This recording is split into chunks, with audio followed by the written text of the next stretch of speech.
Halo semuanya, nama saya Salma Anaba Buntaran. Saya dari kelas 9E, nomor absen 24, dan hari ini saya akan mempresentasikan AP berpidato saya sebagai Duta Minoritas Agama di Indonesia.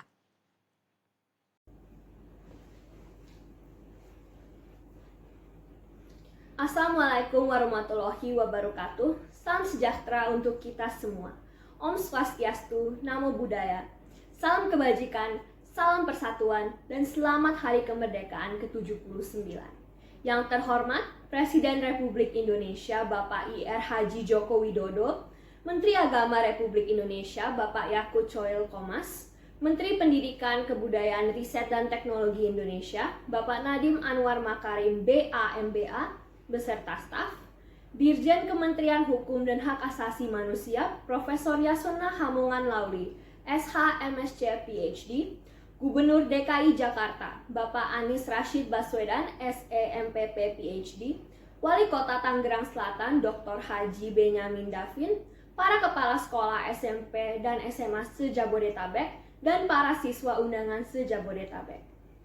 Sebelum kita mulai, saya ingin mengajak semua hadirin untuk memanjatkan syukur kepada Allah yang Maha Esa karena telah menganugerahkan nikmat kesehatan dan cuaca yang cerah, sehingga pada pagi ini kita semua bisa hadir, bertemu, berkumpul di Gedung Dinas Pendidikan Kota Tangerang Selatan. Hadirin yang saya hormati, perkenalkan, saya Salma Anabel Buntaran selaku Duta Minoritas Agama Negara Indonesia. Saya bersyukur sepenuhnya atas kesempatan berorasi yang diberikan kepada saya hari ini. Saya merasa saya berbicara hari ini di forum ini bukan sebagai orang yang hebat. Saya pun belum tentu bisa menjadi inspirasi bagi kalian semua. Namun saya berharap kata-kata sederhana saya ini dapat membangkitkan semangat kawan-kawan muda untuk terus menggapai mimpi dan cita-cita. Tetapi tentunya masih dalam tangan asas persatuan Nusantara. Hadirin sekalian, negara kami Indonesia berdiri atas prinsip hukum Undang-Undang Dasar 1945 yang sepenuhnya dilandasi dengan banyak nilai leluhur bangsa kami sendiri. Salah satu nilai leluhur kami yang paling vital adalah nilai persatuan dan toleransi kepada satu sama lain.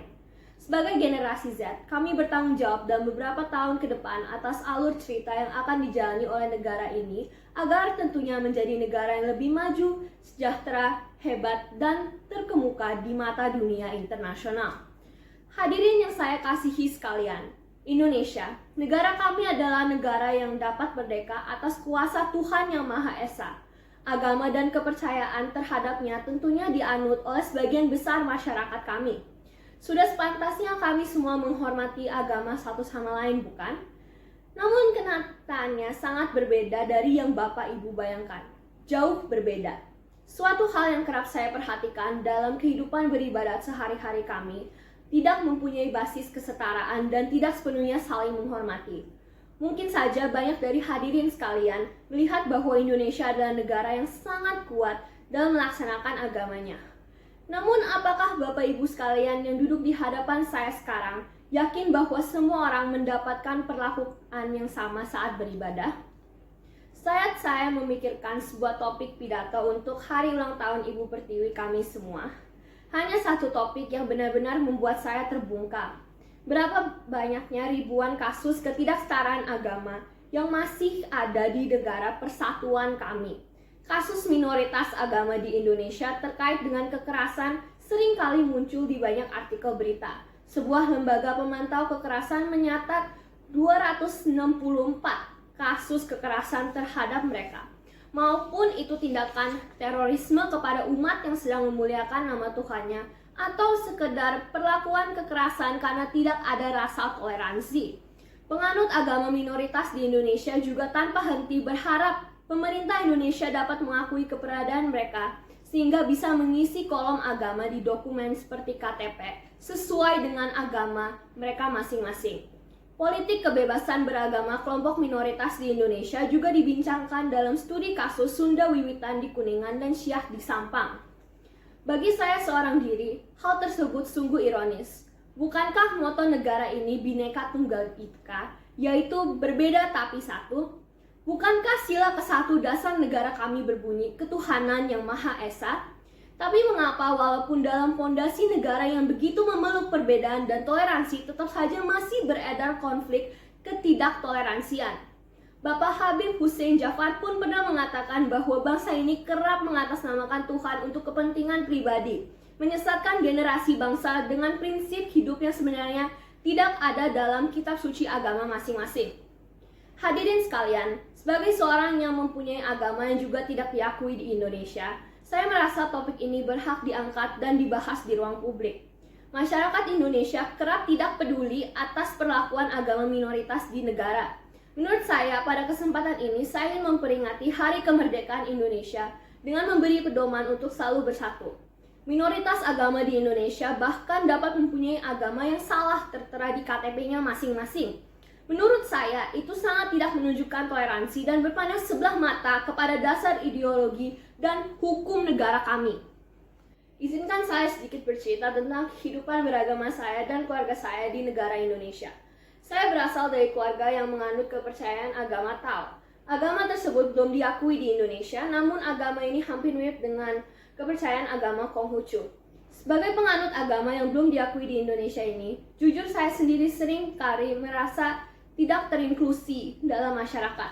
Merasa bahwa saya dalam tanda kutip gila untuk tidak mengikuti agama teman-teman saya. Merasa bahwa orang-orang dalam tanah air yang indah ini tidak pernah akan menerima saya dan kepercayaan saya yang dalam tanda kutip aneh untuk mereka.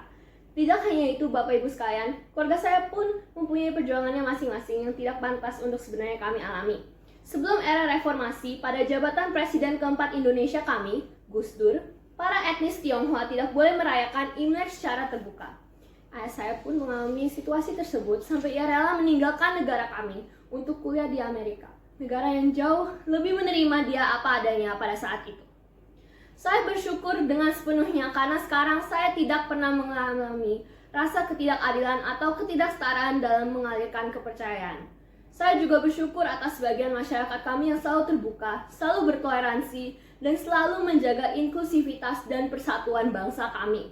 Saya bersyukur pada Hari Kemerdekaan ke-79 ini, saya dapat hadir di sini menyuarakan opini saya tentang menjadi kaum minoritas agama di Indonesia. Namun hadirin sekalian, bagaimana dengan orang-orang yang terlibat dalam kasus yang tadi saya sebutkan? Bagaimana dengan para kaum minoritas lain yang belum mendapatkan hak dan kesetaraan seperti yang saya dan keluarga tercinta saya sudah gapai? Hadirin yang saya hormati, sebagai penutup saya ingin membacakan quote berikut. Religion and religious freedom are not just about the right to worship, but also about the right to be different, to be free from persecution, and to be free to live according to one's belief.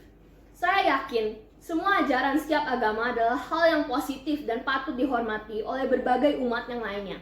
Janganlah membuang persatuan kami hanya karena tidak bisa mengembangkan rasa toleransi bersama. Bagi para minoritas, janganlah merasa tereksklusi. Saya yakin bahwa setiap komponen dari bangsa kami siap menerimamu. Dan untuk para penganut agama yang lebih dominan, ayo gunakanlah suaramu untuk mendukung yang lebih lemah. Saya minta maaf jika ada kata-kata yang kurang berkenan di hati hadirin sekalian. Semoga Hari Kemerdekaan ini bisa menjadi tonggak bagi bangsa kami untuk lebih bersatu teguh dalam keberagaman yang indah. Terima kasih. Wassalamualaikum warahmatullahi wabarakatuh. Salam sejahtera bagi kita semua dan sekali lagi, salam Pancasila dan salam persatuan. Sama Anabel Buntaran, Duta Minoritas Agama Indonesia. Terima kasih.